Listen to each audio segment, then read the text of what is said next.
Wabarakatuh.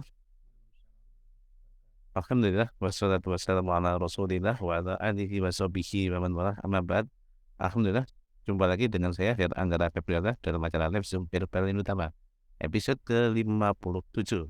Alhamdulillah hari ini spesial saya ditemani oleh Bapak Marno. Pak Marno, assalamualaikum. Waalaikumsalam. Oke, sebelumnya kita pernah juga ngobrol bareng Pak Marno di episode ke-47. Nah, bagi yang belum lihat, bisa cek ke YouTube channel akun Edukasi Bisnis Herbal, cek episode live Zoom ini yang ke-47, cek rekamannya. Nah, di situ kita ngobrolin banyak banget tentang kebun herbal yang utama.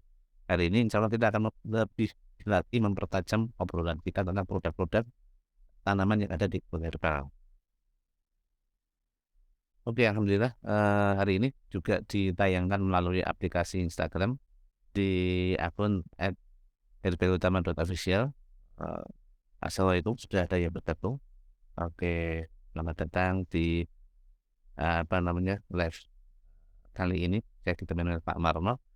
Ya, Pak Marno, sebelum kita ngobrolin tentang masalah kebun ini, kan kita dulu pernah jumpa ya Pak Marno di live Zoom episode ke-47. Kita lokasinya ada di kebun di salah satu Magasibu. Nah, bener, tapi hari ini kita nyoba di studio ngobrol bareng Pak Marno tentang tanaman herbal. Oke, dulu kita pernah ngobrol nih Pak Marno, Iya, ada sekitar 30-an tanaman ya yang diproduksi secara massal di iya. Herbal Utama. Teman-teman tentunya udah tahu tanaman apa aja yang kita produksi di kebun herbal. Di antaranya ada yang udah umum teman-teman dengar, udah sering teman-teman dengar juga mungkin. Ada mulai dari tanaman kumis kucing, ada tanaman sambal nyowo, daun dewa, pegagan, mengkudu, purwoteng, sambiloto, dan lain-lain. Itu tanaman teman-teman pasti udah pernah dengar lah ya, minimal salah satu atau beberapa di antaranya udah dengar. Dan masih ada banyak lagi ya Pak Warno ya, Iya sekitar sih, Pak. 30-an Iya. tanaman yang memang kita produksi. Nah, tapi ada juga tanaman yang kita produksi dalam jumlah banyak juga, tapi ini masih asing. Pak Marno pasti lebih paham dari saya tentang tanaman ini karena Pak Marno yang ada di lapangan. Tapi saya ingin cerita sedikit tentang tanaman, yaitu kita punya tanaman echinacea dan tanaman cinder putih. Benar Iya, Pak Marno? betul, iya. Oke, cinder putih nama lainnya Pak Marno? Nama daerahnya itu kan di tempat yang berbeda namanya berbeda juga, Pak, ya. Heeh. Kalau saya, mengacu pada, referensi yang ada pada Google itu juga, itu Mhm. ada yang menamakan terbangun juga, Pak. Oh iya, benar terbangun, benar benar benar. Nah, itu terbangun itu memang sudah mulai dibudidayakan dalam jumlah banyak ya Pak Marno ya? Iya, sekarang proses pengembangan, Pak, enggak. Oke oke oke.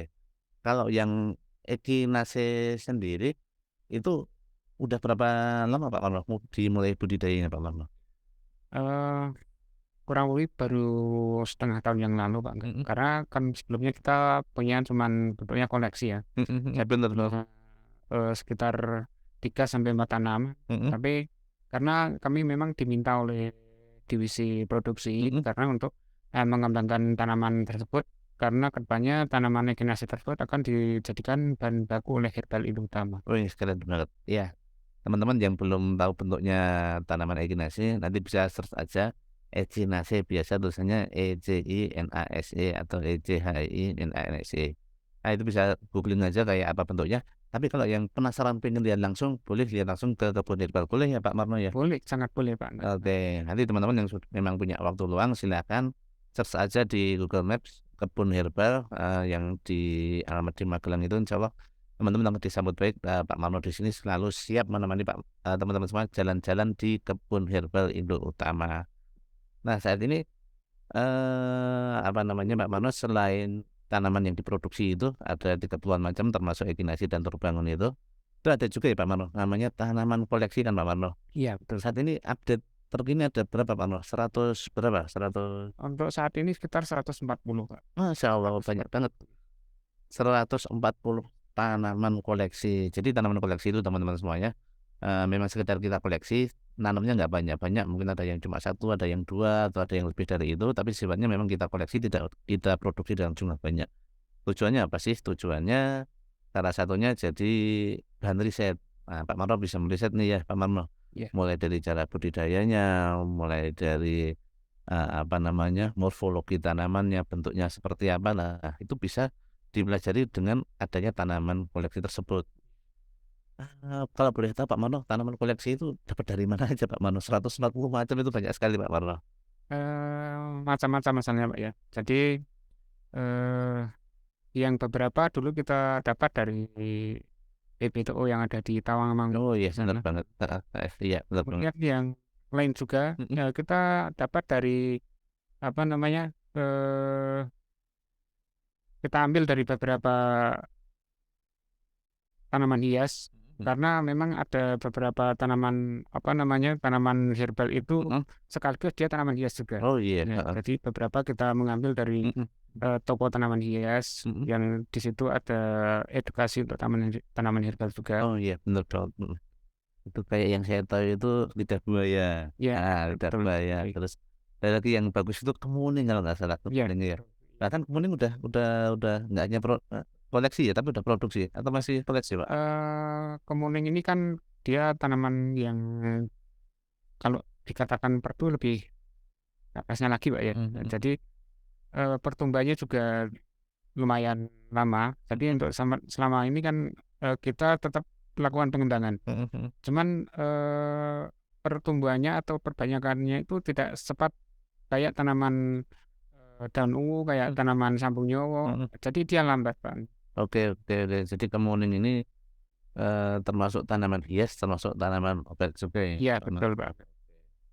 Oke, oke. Teman-teman semuanya, kita udah bahas di pertemuan yang sebelumnya di episode ke-47 tentang tanaman koleksi dan tanaman produksi. Nah, hari ini kita akan sedikit ngobrol tajam tentang kegiatan di kebun herbal ini, dan ada beberapa tanaman yang ingin saya pertajam lagi pembahasannya. Oke. Oke, Pak Marno mungkin sedikit cerita lagi Pak Marno, mungkin direview lagi kalau kegiatan di kebun herbal itu apa aja sih Pak Marno? Mulai dari apa, pembibitan sampai panen itu apa aja kegiatannya? Jadi perlu saya sampaikan ya bahwa, Herbal Indotama itu kan memiliki, 4 lokasi kebun, ya, yang mana di masing-masing, kebun tersebut memiliki aktivitas yang berbeda-beda. Oke, oke, Oke. oke, siap. Jadi contohnya misal kayak yang ada di sini, di area Jabon sini, itu memang setiap hari ada aktivitas, Pak Angga. Oke, Karena, di sini adalah tempat terkumpulnya, hasil panen dari mhm, beberapa tempat tadi mhm, terkumpulnya di sini. Jadi di sini ada proses pasca panen, mhm, mhm, mhm, baik mulai dari, penimbangan, mhm. sortasi, pencucian, dan pengeringan semuanya ada di sini. Jadi Oke, siap. aktivitas terbanyak, kebun itu adalah yang ada di kebun Jabon ini. Oke, oke, oke, oke, oke. Oke, teman-teman, apa namanya, dalam budidaya tanaman, baik tanaman pangan, tanaman, tahunan ataupun tanaman apapun itu,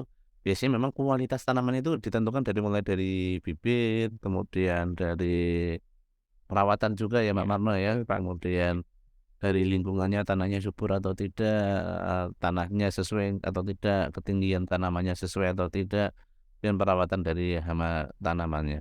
Tapi teman-teman semuanya perlu diketahui bahwasanya itu adalah untuk mendapatkan kualitas tanaman yang baik. Tapi kalau untuk mendapatkan hasil panen yang baik tentunya harus diimbangi pula dengan kegiatan pasca panen yang, sesuai juga. Sehingga nanti teman-teman bisa mendapatkan, pengetahuan tentang proses panen yang baik.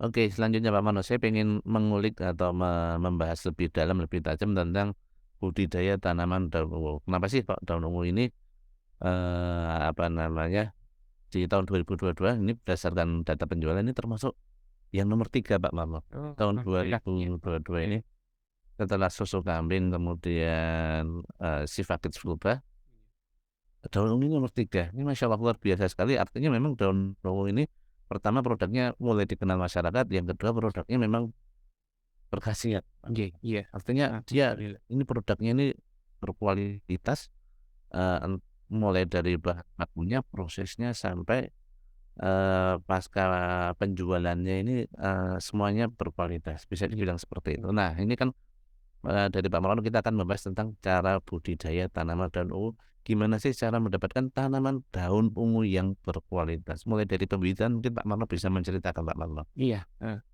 jadi gini, Pak Angga, untuk daun ungu ini kan awalnya memang kita tidak punya ya, kita Mhm, tidak bertanamannya, kemudian, eee, karena ini adalah kebutuhan bahan baku, mhm, maka kita memang berupaya untuk pengadaan.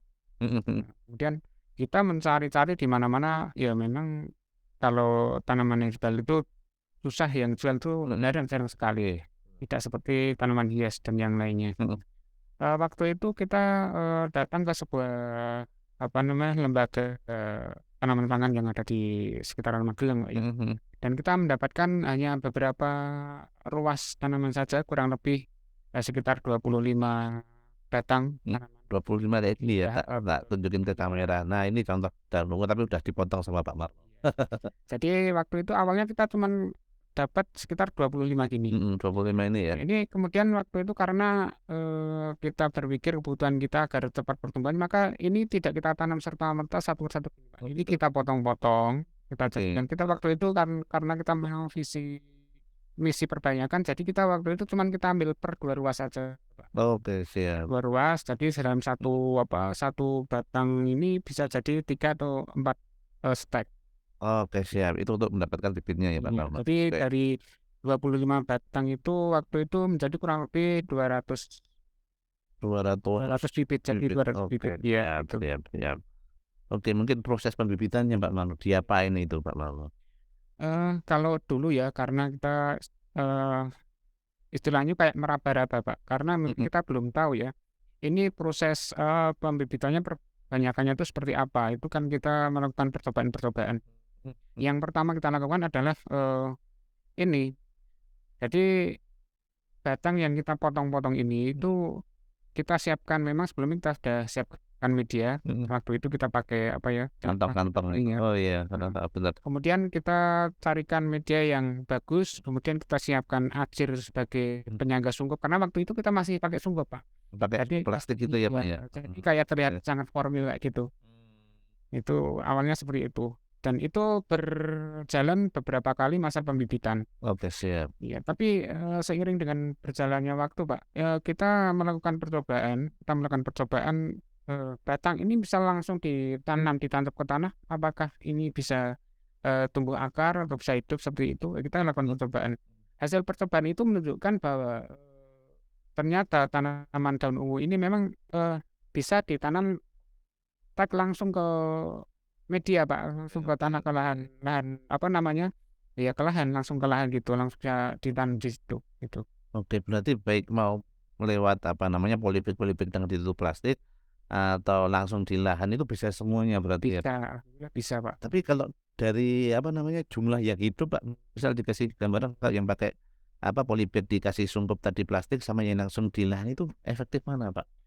Dari sisi efektif memang kita lebih efektif langsung ke lahan, Pak, ya, karena Mhm kita tidak mengeluarkan, apa namanya, waktu dan tenaga untuk pembuatan media dan sarana-sarana yang lain sebagaimana yang tadi sampaikan kita membutuhkan sungkup, mhm membutuhkan atsir, membutuhkan, apa namanya, pot, itu kan mhm sudah waktu dan biaya tersendiri. mhm mhm Kemudian waktu pertumbuhan itu sebenarnya hampir sama, Pak. Jadi, ketika kita tanam yang dari polybag itu kan dia kita tanam dalam, kondisi dia sudah bertunas ya, mhm sudah mhm bertunas. mhm. Jadi sudah bertunas dan sudah berakar. Begitu Oke dia siap, dipindah ke, lahan, jadi mhm, dia tinggal, meneruskan kehidupannya saja, oke siap ya. siap, Jadi beda kalau yang kita tanam langsung stek ini kita tanam ke lahan, ini kan dia pertama mengalami agak stres ya, bener banget, agak stres, mhm, kemudian, eee dari waktu kita tanam sampai dia tumbuh tunas itu waktunya kurang lebih 2 bulan. oke, 2 bulan baru tumbuh tunas, kemudian sebenarnya, hampir sama, Pak, waktunya. mhm Kemudian dari sisi keberhasilan itu mhm, justru malah lebih bagus yang kita, perlakukan sederhana, Pak, langsung di lahan itu ya? di lahan. Karena ternyata kita perlakukan dengan kita menggunakan sungkup, Mhm, itu potensi busuknya malah ada, Pak, atau mungkin potensi karena terlalu apa karena terlalu lembab. terlalu lembab itu. Dan di dalam plastik itu biasanya ada kayak semacam uap air. Mhm mhm. Nah, itu kan nggak bisa pergi. Mmm, Oke oke di oke. satu sisi dia memacu pertumbuhan akar dan Mhm. tunas, tapi di satu sisi juga dia, memacu pertumbuhan jamur karena kelembapan tinggi. Oke oke, siap siap. Berarti batangnya bisa jamuran ya gitu kalau terlalu lembab. Oke, itu proses pembibitan aja anu ya, bisa dibilang sederhana, bisa dibilang kompleks juga ya, tergantung mana yang mau diambil. Oke. Nah, setelah ditanam Pak Marno, dipindah ke lahan, itu kan baik yang apa, langsung di lahan butuh waktu sekitar 2 bulan buat tumbuh tunas, maupun yang dari pembibitan itu, apa namanya, sekitar 2 bulan juga ya, Iya. dipindah tanam. Itu mulai siap dipanen itu siap berapa Pak Marno? Mulai siap dipanen? Iya. Jadi hasil pengamatan kami, Pak, jadi, setelah tanam setelah tanam kita mengambil dari yang sudah bertunas, Pak, ya. Mhm. Dari yang sudah bertunas itu yang dulu kita ambil dari tanaman bibit yang dalam polybag itu Mmm, kita tanam selama umur 4 bulan itu baru bisa dipanen 4 bulan setelah setelah tanam, oke, iya. siap. Tapi dengan catatan ini dari tanaman yang bibit yang sudah jadi ya, bukan Oke, dari siap. Oke, ya, oke. Nah, kalau dari stek berarti lebih panjang ya? lebih panjang. Oke. Nah, Pak Marwan mungkin bisa ditunjukin ini kan ada contoh ini. Oh, iya. Ini tanaman yang daun yang siap dipanen yang mana ini Pak Marwan ini? Oh, iya. Ini kan gini, Pak, Heeh. ini tanaman ya yang biasa kita terapkan di lahan itu Mmm. kan tiap panen itu mesti kita sisakan 4 daun dewasa gitu, Pak. Nah, ini kan Oh, yang paling atas itu ya? Oh, kita turun sisakan. dikit Pak, nggak kelihatan di kamera. Ini Oke. kita sisakan 4 daun dewasa Heeh. seperti ini. Nah, Mhm. ini yang bawah ini kita panen. Oke, yang kecuali tunas-tunas di ketiak daun ini nggak dipanen juga? Wah, ini Pak, ini yang nanti akan kita bahas ini. Oke, oke, oke, siap, siap. Berarti daun yang disisakan cuma yang 4 di atas saja, yang bawahnya itu dipanen semua? Jadi gini, Pak, jadi kan, eee, kita berdasarkan pengalaman juga, Pak, ya. Jadi awalnya memang daun ini kan cabang tapi dia kecil, Pak, ya. Ini waktu itu kita tinggalkan sampai pada waktu berikutnya, panen berikutnya ini Mhm. dia maksimal cuma tambah 2 daun. Oh, Iya, dia tambah 2 daun sudah buntu, oke. ujungnya nanti. Kemudian, pertumbuhan yang ini, Pak, yang cuman bertambah 2 daun, ini kan secara otomatis dia menyerap nutrisi yang ada pada tanaman. Mhm, mhm. Nah, Bener. ini akan, mengurangi pertumbuhan daun yang lebar, Pak. Oke, Pertumbuhan daun yang lebar yang di ini atas ya, tadi. jadi, Oke, pertumbuhannya akan lebih lambat karena nutrisinya terserap oleh ini. oke, Memang secara matematika jumlah daunnya lebih banyak. lebih banyak, Heeh, cuman, mengurangi, daun yang berpotensi besar, karena ini masih kecil. karena ini masih kecil. Karena ini masih kecil kemudian, besarnya kan, makan nutrisi yang ada pada Heeh, tanaman. heeh, bener. Akhirnya ini pertumbuhan, Nggak gede-gede ya? lama Mhm, besarnya, karena memang termakan oleh ini. Akhirnya, di panen berikutnya ini kita panen saja, Pak. Contohnya betul, dari pagi ini, panen aja, ya, diambil manual gitu ya, Pak, ya ya? kita panen seperti ini. Oke, memang kayak gitu ya? Berarti termasuk yang tunas ketiak pun panen sekalian, Ya karena biar dia tidak mengganggu nutrisinya. Oke, siap, siap, paham, paham aku. tapi ada gini, Pak, ada satu contoh yang lain yang kita Mhm, kebetulan nggak tahu, jadi di keberadaan ini memang ada potensi, tunas yang dia tuh besar-besar, yang oke. bisa seimbang dengan tunas induknya. Nah, kalau yang seperti itu kita tinggal. Oke, berarti tergantung kondisinya ya? Dan itu aja dipahami sama yang di lapangan. Oke, oke, oke, oke, kayak gini berarti ini salah satu ciri-ciri, apa namanya, daun yang siap dipanen tuh Iya, apa aja Pak Marlo ini? jadi salah satu tanaman itu siap dipanen itu dalam kondisi ketika, daun paling bawah itu Mmm, sudah nampak agak kuning itu dalam kondisi telat sebenarnya, Pak, ya. oke, berarti Ya, sebelum kuning ya Pak? iya sebelum kuning. Jadi setelah, kita melihat daun yang paling bawah itu ada satu 2 daun menguning, itu segera kita panen. Oke, berarti itu udah maksimal si daun ini sudah tua ya Pak? Iya, karena kan nanti kalau dibiarkan dia akan jatuh kan eman toh, Pak. Iya, bener banget, bener banget. Oke, oke, oke, oke. Nah kemudian, apa namanya, setelah panen pertama itu periode panen berikutnya itu berapa hari, berapa minggu, atau berapa bulan lagi Pak Marlo? Untuk normalnya itu sekitar 40 sampai 50 hari, Pak, atau sampai 40, 2 katakanlah 2 bulan lah, mhm, terus mhm, kalau sudah lebih dari itu, mhm. daun yang bawah ini yang dulunya kita tinggal dalam 4 lembar ini sudah menjadi 10 atau 8 dan yang paling bawah ini sudah mulai menguning. Oh, Kalau lebih betul. dari Oke, oke, oke. Nah, dalam proses yang, apa namanya, 2 bulan menunggu panen lagi itu, apa aja yang dilakukan Pak Marlo? kalau yang apa namanya, lahan yang memang kita konsep kebun itu kalau dia sudah tanaman dewasa yang dilakukan ada cuman, perawatan mungkin matun, Mbak, ya. Jadi Oke aktivitas di sana cuman matun dan panen. Jadi perawatan oke matun dan panen. Tidak di sana tidak ada penyemprotan, nggak ada, Pak. oke oke. Oh iya bener. Nah, kita belum bahas perawatan ini. Ini kok saya lihat daunnya bagus-bagus, nggak banyak lubang digigit ulat itu pakai metode perawatan apa, Pak Ono? Kita manual juga, Kak, ya. Memang, ini ada satu 2 daun yang, bekas apa namanya, Warga kayaknya. makan ulat. Heeh, semangat ulat ya. Ini memang setiap, 2 hari sekali untuk yang kebun yang kita ambil ini dilakukan, keliling mencari ulatnya, Pak. Jadi secara manual gitu. Jadi setiap 2 hari sekali Mhm ada tim yang keliling mhm. untuk, mencari ulat-ulat yang biasanya merusak daun ungu ini. Nah, Oke siap siap. jadi, untuk di daerah-daerah tertentu memang, perawatannya ekstra, Pak, untuk daun ungu. Oke. Karena memang daun ini sangat disukai sama ulat-ulat ya, Mbak, Iya, Retno ya. betul. Oke. Oke oke oke oke, teman-teman yang sudah gabung di live Zoom maupun di, live Instagram, teman-teman sudah tahu, produk di herbal terutama yang menggunakan apa namanya, daun ungu ini seperti ini produknya apa aja? Nah, tulis di kolom komentar ya. Bagi yang sudah tahu ini daun ini ungu ini untuk apa aja, produknya apa aja namanya, ketik di kolom komentar. Oke, sambil menunggu teman-teman ini sudah pada paham atau belum tentang tanaman daun ungu ini. Kemudian Pak Mono, pasca panen dari daun ungu ini setelah kita mendapatkan daun ungu terbaik di masa panennya, di usia panennya itu, diapain aja? Pasca panen setelah diambilin daunnya satu-satu itu diapain aja Pak Mono? Jadi panen kita manual, Pak, ya, dan Mhm kemudian kita kumpulkan dalam wadah. Kemudian kan biasanya kita panen daun ungu ini yang paling bagus adalah yang ada di area sekitaran Tarengstos Kostum sana.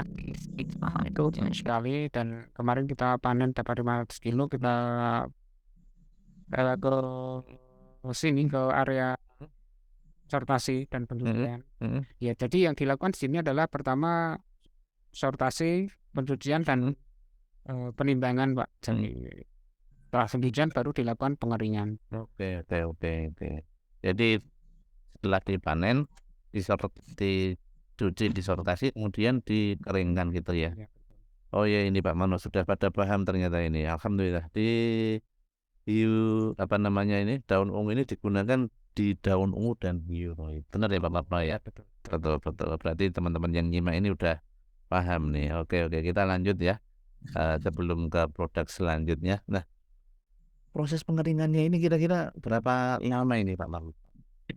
Eee, Daun ungu ini ya sebenarnya nggak cuman daun ungu saja, ini karena kita proses pengeringan menggunakan, sinar matahari, Pak, ya. Siap. Jadi, faktor alam ini cukup menjadi Mhm, pengaruh sangat menentukan. oke oke. Jadi untuk daun ungu ini sebenarnya agak agak mudah untuk proses Mhm pengeringannya. Jadi pas cuaca panas, mhm. cuaca tidak banyak hujan itu daun ungu itu mungkin 5 hari, Mas. 5 hari sudah kering. Dengan kadar air berapa Pak Mamo kira-kira itu 5 hari kering itu? Eee, Kadar air di bawah 10% itu adalah standar yang diinstruksikan ke kami, Pak. Mhm Tapi setelah kita lakukan uji kadar air dengan beberapa mhm kali uji kadar air, mhm. kemudian, kan lama-lama kita hafal, Pak, ya. Oke Dengan siap. kondisi seperti ini, di kadar air kurang lebih seperti ini. Ini dengan, metode kami, Pak, standar kami ternyata setelah dicek itu di bawah 10% bahkan 4 sampai 5% Pak, kadar Oh airnya. gitu ya. Berarti udah gampang sekali hancur ya karena Iya, itu mudah sekali, Pak, sudah ya sudah kayak kerupuk gitu. keripik gitu ya. Ya. Oke, masya Allah luar biasa kering sekali. Nah, oke teman-teman semua. Jadi tadi barusan kita bahas sama Pak Marno gimana cara mendapatkan bibit dari tanaman daun ungu ini yang terbaik itu bagaimana caranya. Kemudian gimana perawatannya agar tidak terkena ulat dan itu dilakukan manual. Jadi, teman-teman bisa dibayangkan tanaman ini memang benar-benar dirawat ya, benar-benar dirawat itu tanpa bahan, produk kimia yang ada di pasaran ya, Pak Mano, Betul. tanpa produk bahan kimia yang ada di pasaran, seperti obat pupuk, seperti obat anti serangga dan lain-lain itu enggak ada semua.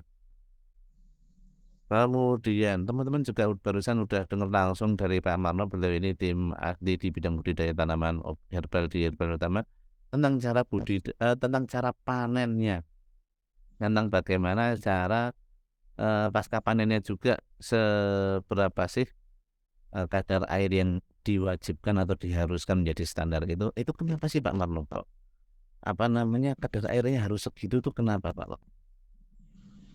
Sebenarnya yang lebih mengetahui hal itu adalah memang ya apa divisi-divisi tertentu. Cuman Mhm kita dapat bocoran, Pak, yang kita dapat mhm bocoran. Karena waktu itu tanya juga ya, mhm kok harus segitu tuh gimana tuh Pak? Misal nggak harus segitu yang di atas itu. mhm Kemudian dia memberi penjelasan kepada saya. Tujuannya itu begini Pak. Eh, Kenapa kok kadar airnya ditekan sedemikian rupa? Itu yang pertama adalah agar misal misal Simplicia kering ini kok tidak segera diproduksi, mhm. itu kelebihan pertama dia dia adalah lebih awet di penyimpanan Pak. Jadi dengan kadar air yang rendah itu jadi awet di penyimpanan ya? Iya, kemudian juga tidak mudah terserang jamur. Oke, Ya, jamur. Ya, ini kompleks banget ya ternyata ya. Prosesnya untuk mendapatkan bahan baku daun ungu yang berkualitas ini ternyata kompleks banget, mulai dari tanam sampai panen, dan itu harus dilakukan secara serius, nggak boleh main-main ya Bapak. iya, iya, iya. Kalau main-main ya nggak usah ke sini karena ini Buat kerja. tempat khusus. Oke, oke, oke. Alhamdulillah ini, dahulu kita skip segini dulu aja, nanti soalnya kalau kita bahas semakin dalam mungkin rahasianya kelupa semua. Iya, Oke, saya bikin bahas tanaman yang selanjutnya yang ingin kupas dalam juga. Cuma apa namanya ini, tanaman yang udah teman-teman kenal juga, sudah sering teman-teman jadikan bahan apa namanya, jus. iya mungkin jus ya, pengobatan tradisional. Nah ini sampelnya udah dibawa Pak Warno, namanya apa ini? Ada yang tahu ini? Sorry, sorry. Ada yang tahu ini tanaman apa? Buah apa? Ada yang tahu? Ya, yang sudah tahu silakan ketik di kolom komentar. Oh, Oh, oke, oke, oke, oke, oke. Yang di Instagram ada yang tahu? Ini tanaman apa? Buah apa? Buah apa? Oke, sudah pada kenal ternyata Pak Warno. Ya, dari Omah Tawon menjawab mengkudu, kemudian Indra ya, mengkudu juga, kemudian Pak Ade juga menjawab Pace ya, teman kudu. Pace kalau sekarang jadi panggilan kami ya orang Papua itu, Pace gimana kabarnya kan? Kalau di Jawa nama buah-buahan ternyata. Oke, ini khas sekali buah ini. Buahnya total kayak gimana gitu, dan aromanya khas banget ya kalau iya, matang ya Pak Marno ya. Oke, mungkin Pak Marno bisa nyeritain sih bagaimana cara budidaya tanaman padi sampai mendapatkan ini buahnya bagus banget loh. Apa namanya? Pas banget gede, terus apa namanya? Bagus lah pokoknya. Mungkin Pak Marno bisa menceritakan bagaimana proses budidaya tanaman si mengkudu ini, dari mendapatkan bibitnya itu, mendapatkan bibit yang terbaik itu bagaimana caranya Pak Marno? Eh, Pertama dulu kita memang pengadaan Pak, kita pengadaan bibit kita dapat dari luar untuk tanaman mengkudu yang varietas ini. Kemudian untuk budidaya ini sebenarnya mengkudu ini adalah tanaman yang bisa dikatakan sangat rakus Pak. Oke, Iya, terus apa ini Pak? rakus. Jadi dalam artian dia itu memakan sari tanah itu kuat sekali. Oke, Jadi ya. hampir setiap tanaman yang ada di sekitaran mengkudu itu kalau dia eh, tumbuh tidak seimbang dengan mengkudunya maka dia akan kalah Oke, karena nutrisi terserap oleh tanaman mengkudu ini oke, rata-rata seperti itu. oke, oke, oke. Kemudian untuk apa namanya kita lakukan perbanyakan juga Pak ya, kita Mhm, sudah sekarang sudah ada ratusan tanaman yang mhm. untuk tanaman mengkudu ini kita untuk pengembangan kita mau kemarin kan mau ngambil buah yang sudah tua. Oke, Nah, yang sudah tua yang sudah empuk kayak gitu, yang empuk itu ya. itu kan di dalam ada bijinya. Nah, Oke, Pak. biji yang ada di dalam itu kita ambil dengan cara Mhm. ya kita remet-remet gitu ya, Pak. Mhm. Kita remet-remet ya memang baunya nggak begitu enak ya, tapi memang kita punya, niatan untuk pengembangan tanaman ini itu kita lakukan meskipun baunya nggak enak. Dan sekarang kita tanaman yang kita kembangkan itu sekarang sudah mulai berbuah, Pak, Angga. Oh, berapa lama itu Pak Warno? Itu kurang lebih hampir setengah tahun, Pak. Oh, setengah tahun Iya, sudah mulai berbuah. iya, Dari biji, Pak? dari biji, Pak. Bijinya ini biji bukan sih yang total-total ini? Itu bijinya ada di dalam, Pak, ya, Oke, ada di bukan dalam. bukan yang di luar ini. Enggak, jadi, nanti ketika ini kan sudah tua, dia akan warna putih kayak hampir bening gitu, Pak. Mhm, Nah, itu, betul, Pak. jadi ya hampir kelihatan tuh biji-biji yang ada di dalam. Nah, itu Oke. nanti kalau sudah tua ditekan gini pada keluar itu bijinya. Oke, mencotot gitu ya kalau Iya, bahasa Jawa. iya, Oke, siap siap. Oke, berarti salah satu mendapatkan bibit tanamannya dengan cara dari biji ya, Pak, ya? iya, betul. Oke, siap siap siap. Ah, kemudian ini, apa namanya, mengkudu ini kan tadi dibilang cukup rakus ya, tapi dia rewel nggak sih? Misal gampang terkena hama atau, misal kena hujan dikit udah ada busuk apa, busuk akar atau busuk daun gitu, rewel nggak sih, Pak, Mama kalau mengkudu ini? Ya, enggak, Pak, dibilang enggak, mungkin efek dari kerakusan tadi ya. Mhm. Jadi karena dia rakus kan, nutrisi yang ada pada tanaman tersebut kan kuat, Pak, banyak. Mmm, Jadi dia memiliki kekebalan yang tinggi.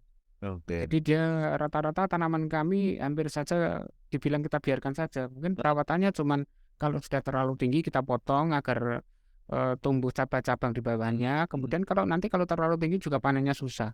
Oke, siap. Berarti memang pohonnya dipelihara agak pendek gitu ya, Iya, Pak, ya? Pak, yang sudah tinggi kita potong, kita pangkas separuh, Mhm. dan di bawahnya nanti akan tumbuh cabang-cabang yang setiap cabang itu mengeluarkan buah. Oke, siap siap.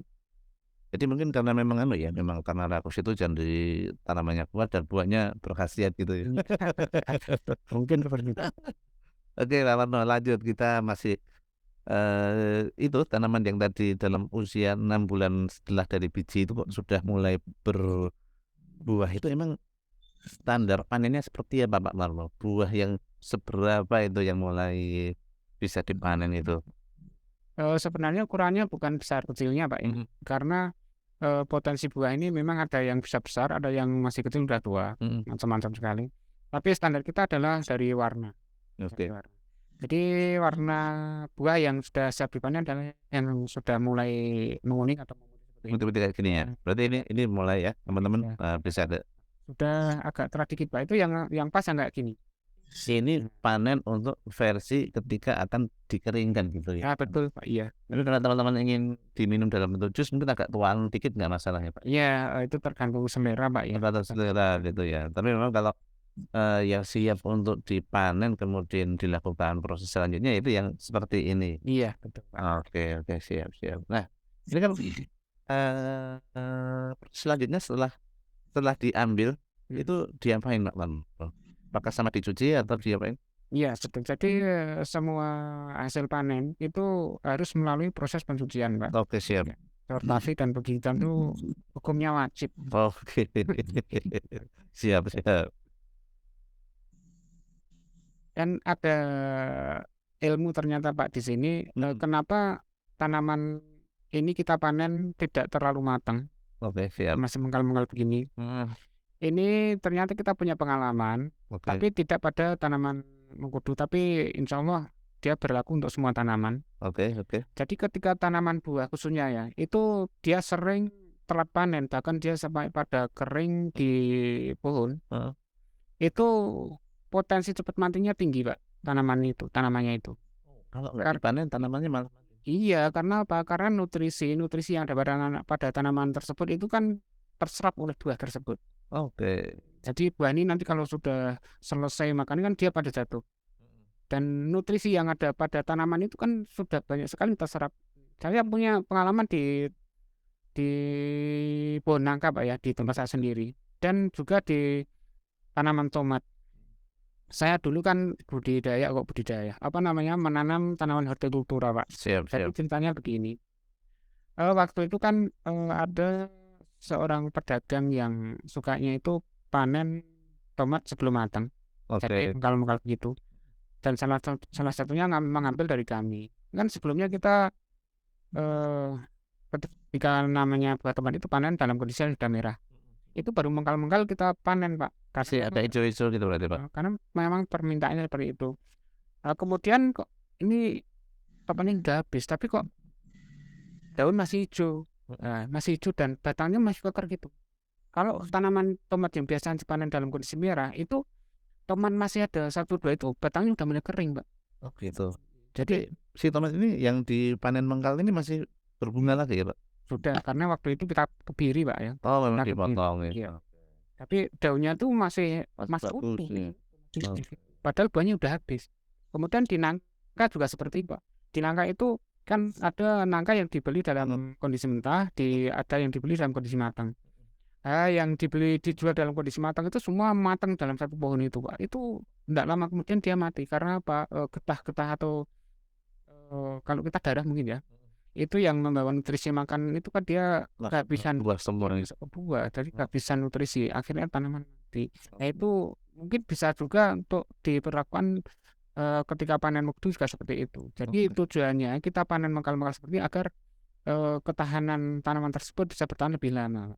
Ya, berarti nutrisi yang masuk ini sudah sesuai dan Iya. masih ada nutrisi untuk tanaman tetap hidup gitu ya, Pak ya. Betul, Pak. Oke, siap, keren banget. Oke, siap. Oke, Pak Manmo, pernah nggak panen ini sampai sekian kintal gitu? Untuk mengkudu, Pak ya. Saat ini memang tanaman kita belum banyak, Pak. Ya, waktu itu kita panen paling banyak baru sekitar belum ada 100 kilo. Belum ada 100 kilo.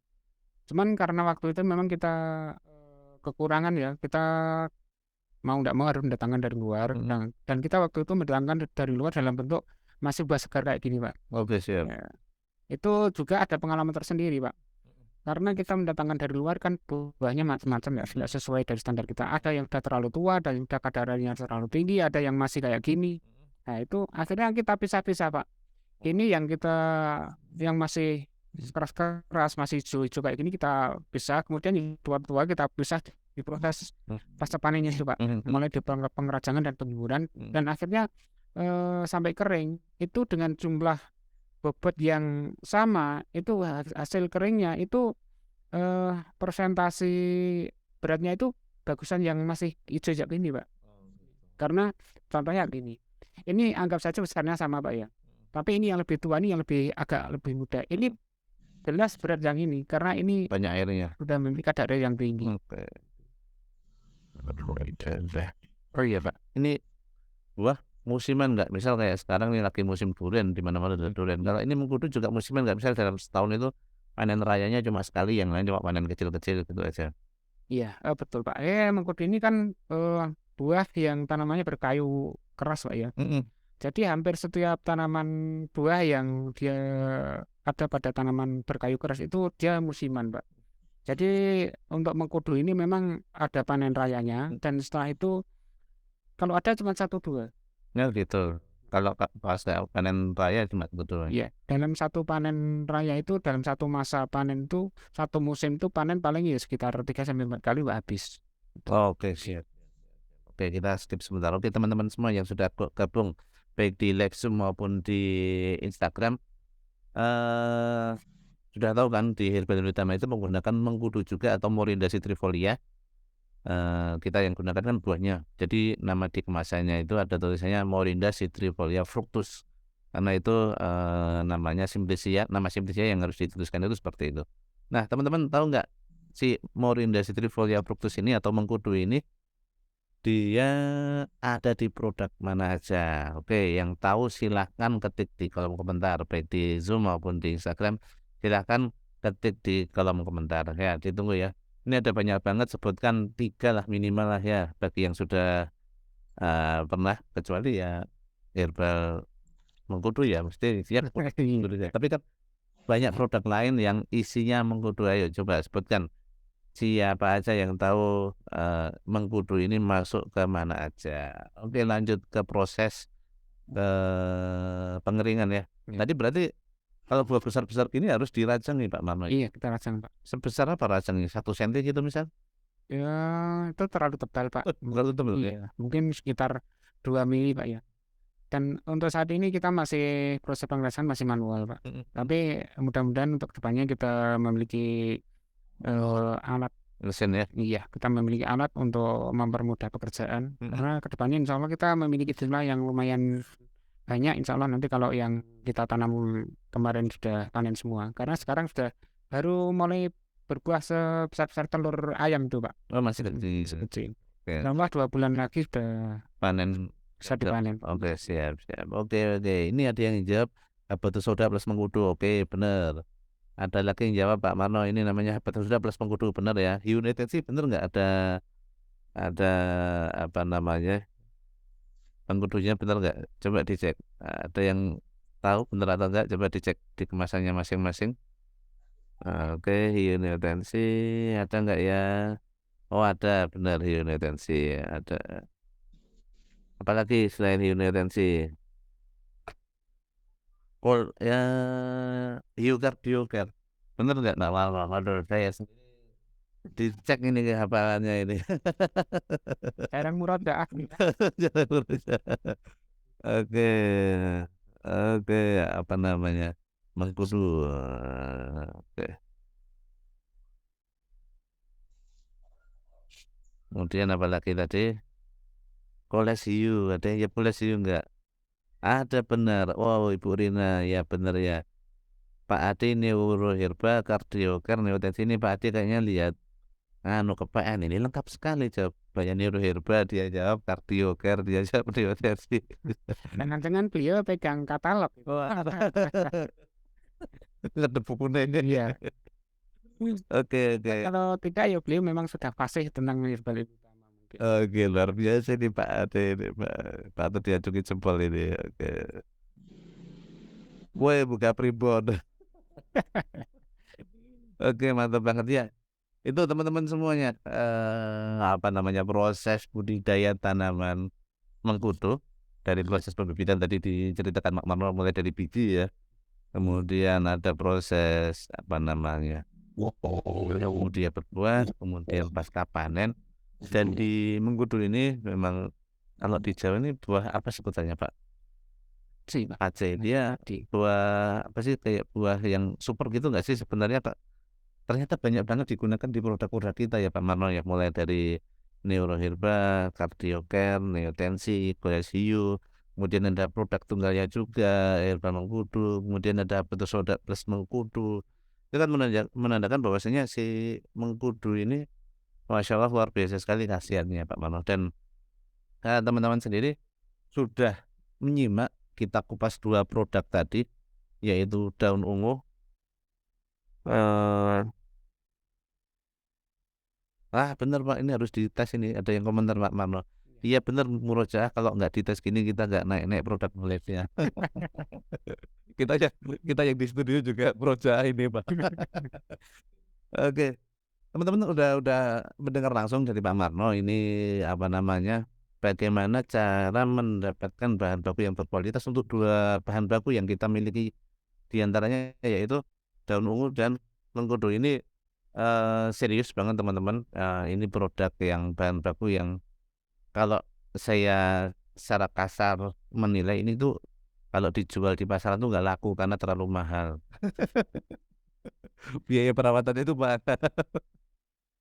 Karena itu karena mahalnya itu ini menunjukkan kualitas yang luar biasa sebenarnya, cuma apa ya namanya ya, ya like that lah, teman-teman bisa menilai, bisa mencoba sendiri nanti sejauh mana sih apa namanya teman-teman merasakan perbedaannya dengan produk yang lain. Kalau teman-teman nggak nyoba, teman-teman nggak bakal tahu. Nih, monggo teman-teman yang sudah bergabung di live zone maupun di Instagram, silahkan kita buka sesi tanya jawab sebentar ya Pak Marno ya. Barangkali 10 menit teman-teman ada yang tanya, mungkin ada yang tanya tentang cara pengolahan tradisional jadi obat, nanti juga boleh. Tapi kalau nggak ada yang tanya, nggak tak minta Pak Marno jelasin. Ya, nanti yang bisa kita jawab, kita jawab. Kalau yang belum bisa kita jawab, ya nanti kita berikan kepada yang lebih ahlinya. Oke, monggo silakan bagi yang ingin bertanya tentang tanaman herbal ini, terutama tanaman daun ungu dan tanaman mengkudu. Kita sudah mendengarkan langsung dari tadi dari sekitar hampir 1 jam yang lalu, Pak Marno menceritakan proses budidaya sampai proses panen yang luar biasa, effort-nya ya untuk mendapatkan hasil yang berkualitas ini. Mudah-mudahan yang produk yang sangat bagus ini, itu bisa sampai ke tangan konsumen dalam keadaan yang terbaik juga dan sampai memberikan, dampak positif, entah yang menderita apa gitu bisa dapat solusinya. Pak Marno, ini sekilas saja Pak Marno, kalau daun ungu ini, itu tuh buat apa sih? Setahu saya itu buat wasir ya Pak Marno ya? Iya, jadi memang daun ungu itu arahnya ke situ, Pak. Jadi produk yang, direkomendasikan oleh Herbal Utama memang, untuk wasir dan ambien itu, Pak. Wasir, ambeien itu ya? Kalau yang memang mengkudu memang lebih luas ya? Iya, Oke oke jadi untuk daun ungu itu spesifiknya ke situ. oke. Mungkin, memiliki khasiat yang lain juga. Iya, Cuma memang kalau kita, explore ke arah wasir itu ya, iya, betul. jadi produknya memang 2 ya, yang tadi teman-teman udah sebutin yaitu produk daun ungu sendiri dan hemoroid memang keduanya bisa untuk, hemoroid atau wasir itu ya. Ini ada pertanyaan yang masuk Pak Marno. Sebentar, Pak Angga. Oke Jadi nanti kalau ada pertanyaan ini kalau pertanyaan ke saya itu seputar budidaya dan maksimal sampai pasca panen proses oke, pengeringan saja, siap. Pak, ya. Di atas itu nanti memang udah ada bidangnya Besok tersendiri. ngebahas sama Oh, Pak Eri. iya, betul, Pak. Siap. Ini kebetulan pertanyaannya mirip-mirip kayak itu. Cara mengeringkan morinda atau mengkudu itu dengan peralatan rumah tangga itu bisa nggak ya? Bisa, Pak. Bisa ya? Jadi namanya pengeringan itu yang penting kan kering. Mhm Sederhananya kan seperti itu. mhm. Jadi kadar air ya tergantung kita mau fungsikan sebagai apa. Kalau misal kita rendam sebagaimana kita kayak teh ya enggak perlu kayak apa namanya, enggak perlu apa, kita ukur kadar air sekian tidak perlu. Kalau memang cara penggunaannya kita misal mau kita rebus atau mau kita rendam, kita apakah kayak tuang air panas itu namanya diapakan? Semacam itu Mhm. enggak perlu kita mau kenapa harus kering sekian, itu kan yang penting, zat aktif itu nanti bisa larut ke cairan tersebut, Pak. Oke, berarti kalau pengelolaan rumah tangga lebih sederhana lagi ya, Lebih Pak? sederhana. Itu Oke. kenapa kita punya standar sekian, itu kan ini nanti prosesnya kita jadikan serbuk, Pak. Oke, siap. Oke oke oke. Jadi, itu teman-teman semua itu adalah standar yang diterapkan di Herbal Utama, standar yang ketat. Sedangkan teman-teman kalau yang di rumah entah punya tanaman daun ungu atau tanaman mengkudu, baik yang misal daun ungu pengen diseduh teh itu ya ndak harus kering seperti keripik gitu ya, Pak, ya, bisa masih agak lemes-lemes gitu diseduh juga nggak masalah, masih seger pun diseduh nggak masalah Iya, gitu, Pak. kalau, yang pernah praktek itu beliau itu malah dia direbus, Pak. Direbus? Direbus kemudian contohnya misal direbus dengan air 1 liter misal Heeh, dan nanti disisakan, setengahnya. berarti direbus agak lama sampai berkurang airnya gitu ya, Pak, ya, oke. Pernah nyoba ngerebus juga pernah? Kalau saya belum, Oh, cuman ada tetangga yang praktek seperti itu oke, dan saya saya merasakan khasiat. oh, ini mantap sekali itu. Oke oke oke. Kalau yang pace mah pengolahan tradisional banyak banget ya, ada yang di jus, Iya. ada yang diulek-ulek atau dideplok itu juga ada juga ya Pak Marno ya? Jadi gini, jadi yang tadi saya sampaikan proses itu adalah standar yang ada di Herbal Utama ya. Jadi nanti kalau ada, teman-teman yang, pengen mencoba mengkonsumsi apa namanya, buah mengkudu ini dengan cara seperti apa itu sebenarnya pada dasarnya itu sebagaimana, apa, zat aktif yang ada pada mengkudu ini masuk ke tubuh kita, intinya seperti itu sebenarnya. Adapun proses-proses yang kita lakukan ini adalah memang proses yang memiliki standar khusus karena memang kita produksi ya, Mhm tahapannya banyak, mhm. salah satunya adalah itu. Oke siap, oke.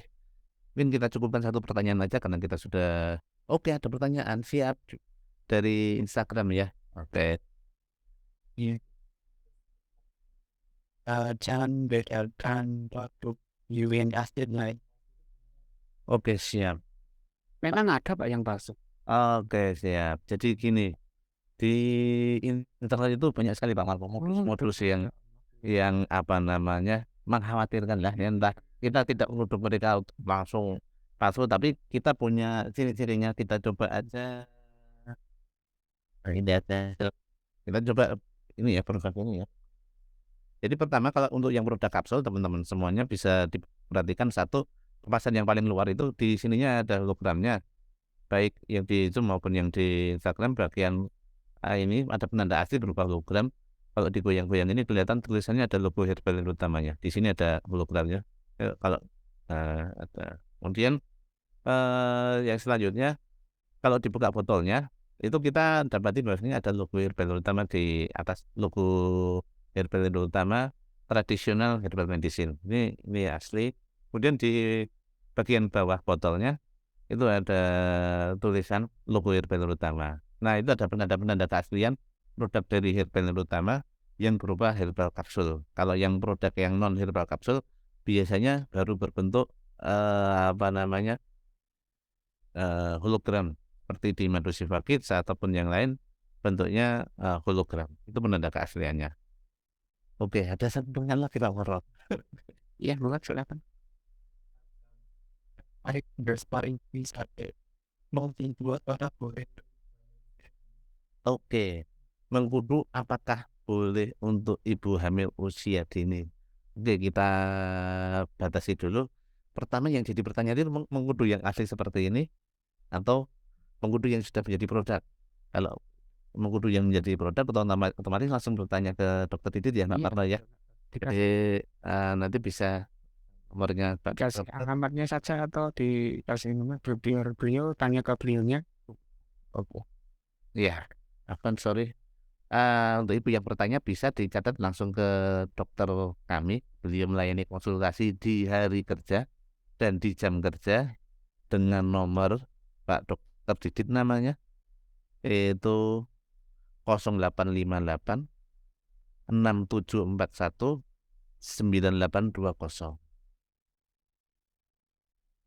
Oke, jadi kalau yang kaitannya dengan produk herbal utama bisa dikonsultasikan dengan beliau ya, apalagi terkait dengan ibu hamil itu riskan banget, nanti bisa diketahui juga nanti misal, kondisi kehamilannya bagaimana, misal, kehamilannya lemah atau baru di trimester pertama atau usia kehamilan berapa, nanti bisa dijawab lebih tepat dengan Pak dokter ya. Iya. Kalau kita sekarang lagi bahas tentang budidaya Iya. tanamannya, khawatir keliru daripada, apa Daripada dan sesat menyesatkan. karena kita tidak memiliki keilmuan di bidang kedokteran itu, silakan bisa hubungi konsultan medis kami Dokter Didit Aktonati di hari kerja dan di jam kerja. Oke, terima kasih semuanya yang sudah berpartisipasi. Pak Marno mau say goodbye dulu Pak Marno, mengucapkan apa sepatah dua patah kata penutupan Pak Marno. Ya, jadi sederhana ya dari kami. Eh, jadi yang kita lakukan untuk herbal utama, karena memang ini saya bagian dari herbal utama ya.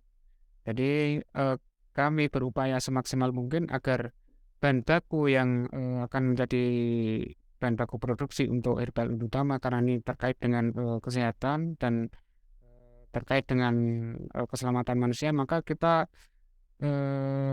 kedepankan kualitas. Jadi kualitas memang kita angkat untuk nomor satu karena memang ya tadi kita menginginkan agar produk herbal utama ini efektif, artinya memiliki khasiat karena berbahan baku dari bahan baku yang memang kualitasnya tinggi. Oke, terima kasih. Baik, terima kasih Pak Marno, terima kasih rekan-rekan semua yang sudah bergabung di Lab Sumber Herbal Utama dan di Instagram dari awal sampai akhir acara ini. Terima kasih atas partisipasi dan perhatiannya. Mohon maaf apabila ada salah-salah kata dan perbuatan. Insya Allah kita berjumpa lagi di Lab Sumber Herbal Utama yang akan datang. Terima kasih. Assalamualaikum warahmatullahi wabarakatuh. Waalaikumsalam.